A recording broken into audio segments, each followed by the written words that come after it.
Inicia una nueva era. Hechos 10, 5 al 20. El capítulo 10 del libro de los Hechos es un capítulo bisagra en la Escritura, un punto de inflexión en el relato bíblico. Antes de este capítulo, o sea, los Evangelios y todo el Antiguo Testamento, tenía un público y objetivo claro, además aparentemente único, y este era el pueblo de Israel. Toda la escritura, la palabra y la atención de Dios estaba centrada en su pueblo escogido, su especial tesoro. El mensaje iba directo al pueblo de Israel. Sin embargo, ya comentamos que en este capítulo la atención se centra por primera vez en un gentil con todas las letras y relata cómo Dios envía un ángel para atender la oración y piedad de Cornelio. Recordemos que este centurión romano llamado Cornelio es descrito como piadoso, temeroso de Dios y misericordioso con los necesitados. Cornelio ha visto en visión al ángel de Dios, quien le da una orden directa y clara. Hechos 10, 5 al 6. Envía pues ahora hombres a Jope, y haz venir a Simón, el que tiene por sobrenombre Pedro. Este posa en casa de cierto Simón curtidor, que tiene su casa junto al mar. Él te dirá lo que es necesario que hagas. En estos versículos se puede ver el cambio radical que está haciendo Dios en el trato con la humanidad. Ya no más exclusividad para el pueblo judío. Dios está atendiendo a los gentiles. Inicia la dispensación de la gracia para toda la humanidad. El ángel le da órdenes claras a Cornelio. Debe enviar gente para buscar a Pedro y que él le dirá lo que debe hacer. Es interesante considerar que el ángel no le anticipa nada del Evangelio. No le habla de su pecado, no le habla de Cristo, no le habla de que murió, no le habla de arrepentimiento. Tal vez nos parecería más fácil, rápido y práctico e incluso más espiritual que el ángel le predique directamente el Evangelio a Cornelio y a su familia. Sin embargo, el plan de Dios es que los discípulos prediquen el Evangelio. Además, el poder del Evangelio no está solo en las palabras, sino en el Espíritu Santo que mora en la iglesia. La promesa decía, Hechos 1:8, pero recibiréis poder cuando haya venido sobre vosotros el Espíritu Santo, y me seréis testigos en Jerusalén, en toda Judea, en Samaria y hasta lo último de la tierra. Los ángeles no tienen el Espíritu Santo morando en ellos. Qué cosa maravillosa Dios ha permitido a la humanidad. Poder llegar a ser templo mismo de Dios. Además de facultarnos para ser portadores del poder de salvación para los hombres. Es una oportunidad que no tenemos que desaprovechar. Hechos 10, 7 al 8.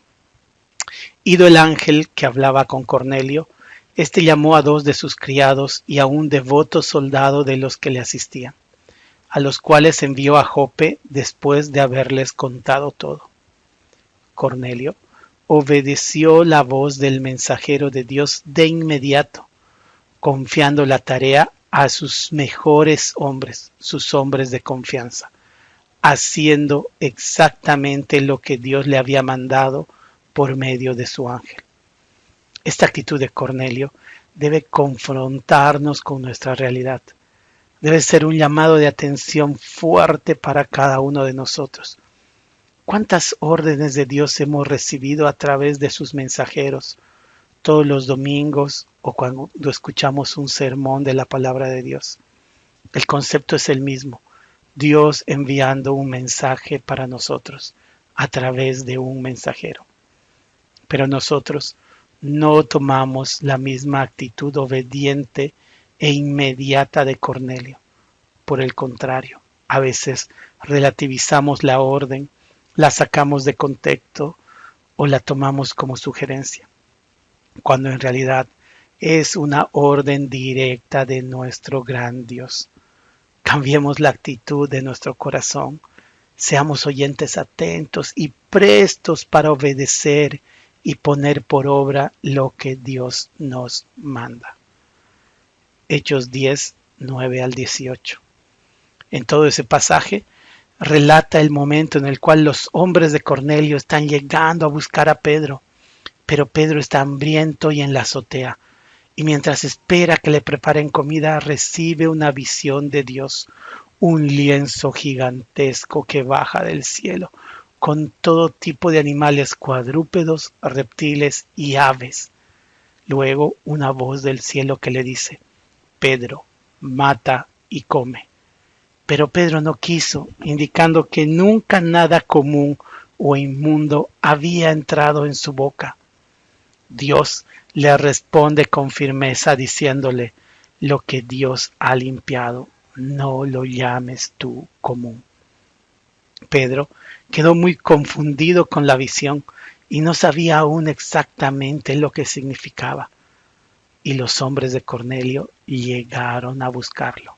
Entonces, en ese momento, el Espíritu Santo le habló. Hechos 10, 19 al 20.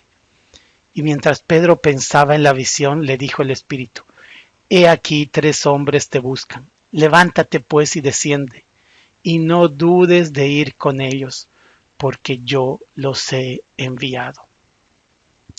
Dios había estado trabajando mucho antes con Pedro para mostrarle que una nueva era había comenzado para la humanidad, una nueva dispensación.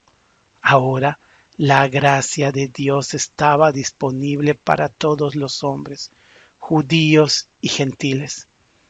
El énfasis, el foco, ya no era tratar de permanecer santo, obediente a la ley para ganarse el favor de Dios, sino que Dios había enviado a su Hijo a morir por nosotros.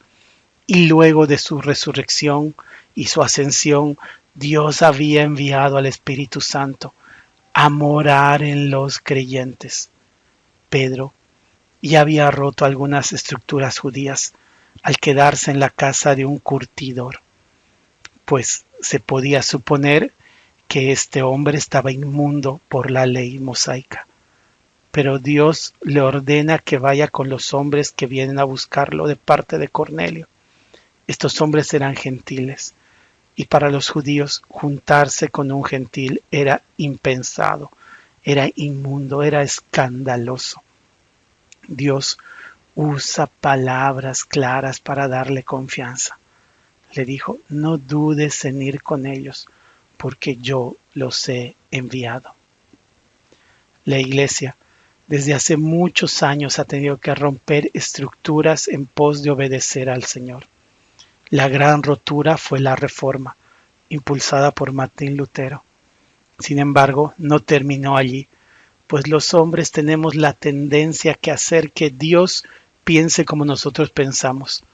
Encapsulamos a Dios en nuestros gustos o tradiciones, y así se forman estructuras legalistas.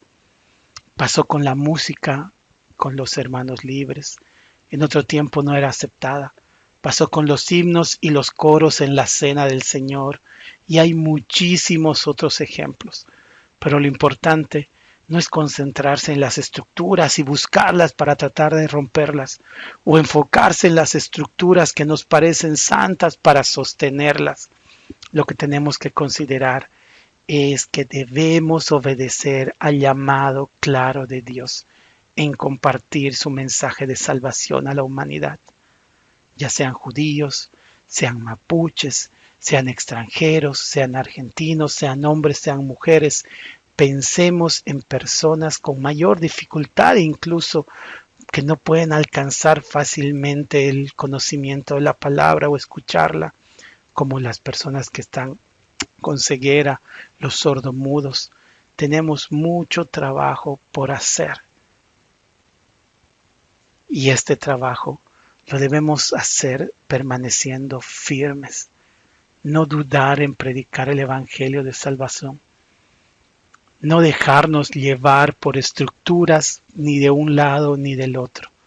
Así como Pedro no dudó, nosotros estemos seguros de que el mensaje es de Dios y Él nos envía a predicar, armados con el poder del Espíritu Santo en nuestros corazones. Vivamos acorde al propósito de esta nueva era, la dispensación de la gracia, y cumplamos el llamado como discípulos fieles, porque Dios esparce su gracia para todos a través de los discípulos.